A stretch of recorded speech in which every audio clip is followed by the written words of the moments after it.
And welcome, everybody. Hands-on Apologetics. You have entered into Virgin Most Powerful Apologetics Dojo. Master Apologist Eric Robinson here. Eric Robinson, by the way, is a convert from evangelical Protestantism, and he runs a fantastic podcast ministry called Polycarp's Paradigm. You can check it out at www.polycarpsparadigm.com, all one word. And Eric, welcome to Hands-on Apologetics. Thanks, Gary. Appreciate it. Things have been nuts over here, and my schedule has been kind of crazy too. So thank you so much for being flexible and coming up with such a great, timely topic as well. Yeah, it's really cool. Last week, actually, I released 2 episodes on this topic, so I'm happy to talk about it. And both of those episodes were very powerful to do, and I just think it's so relevant. It's always relevant because suffering is unavoidable. And so it's like, well, if we can prepare ourselves right now with the correct paradigm, the correct way of viewing suffering, then we can suffer well.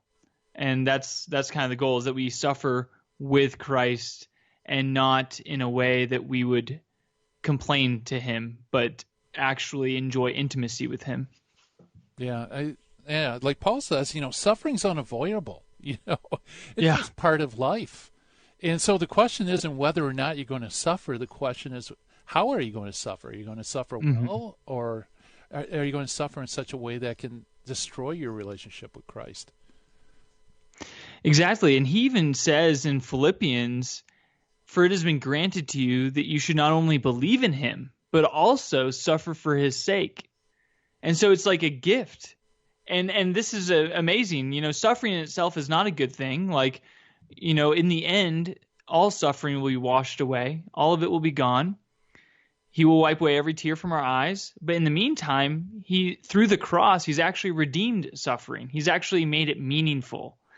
Because now suffering can be a means by which we, once again, have more intimacy with Jesus Christ. We can have a more intimate friendship with him because we can suffer with him. And that's the point. And that's the beauty of this whole topic of redemptive suffering, which when I was a Protestant, I had no idea about this. I always thought these verses had to do with, and they do have to do with, persecution as a Christian. But it goes beyond that. It goes even further. It's any suffering, because on the cross, he took all of the suffering.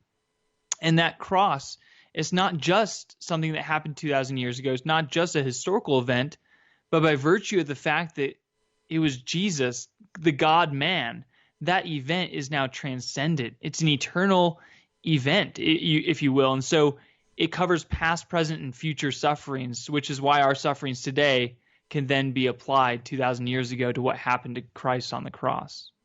Yeah. It reminds me of Paul says, "It's no longer I who live, but Christ who lives within me." And, part of that life of Christ within us is to suffer with him, that we'll be glorified with him. Yes, and he even says that in Romans, that in order to be glorified with him, we have to suffer with him. So it's a condition for entering the kingdom.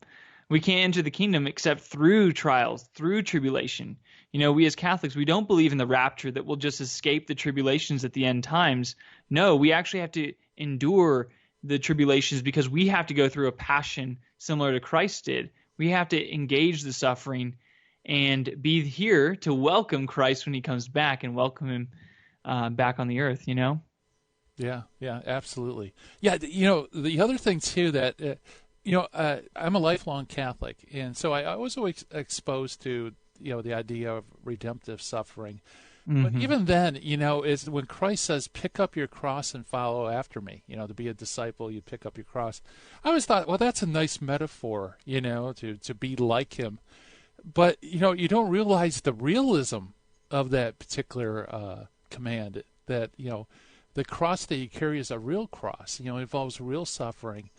And like Christ, suffered on the cross and him living in us, it has power.